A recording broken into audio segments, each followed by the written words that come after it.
लाड़काणो जिले के नवेरो वेझो बासरन पारां ॿारनि जी ॻाल्हि तां औरत ते मुबैना तौर तशद्दुद कियो वियो आहे। मुतासिरन एहतिजाजी मुज़ाहिरो कयो। भिरचूंड ॻोठ वासिण शाहिदा ख़ातून पंहिंजे पुट ज़ुल्फ़िकार जखरो समेत एहतिजाज कयो आहे। शाहिदा ख़ातून जो चवणु आहे त रांदि दौरान नाली में मिटी उछलाइण ते अमजद नजीब ऐं माशूक जखरो ॿारनि खे मारकुट कई। जवाबदारनि घर में घिड़ी मुंहुं खे बि तशद्दुद जो निशानो बणाए कपड़ा लीड़ू करे छॾिया।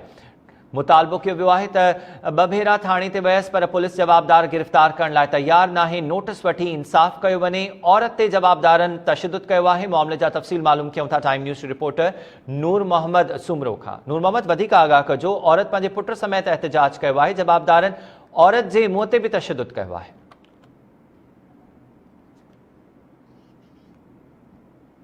औरत शाहनवाज़ खातून पंहिंजे पुट सां गॾिजी प्रेस क्लब पहुची एहतिजाज कयो आहे। एहतिजाज कंदे उन दाईंदे चयो त असांजा ॿारड़ा घर जे ॿाहिरां घिटीअ में रांदि खेॾण दौरान नालीअ में मिटी उछलाए रहिया हुआ त जवाबदारनि नजब, अमजद ऐं माशूक जखरो ॿारनि खे मार कुट कई।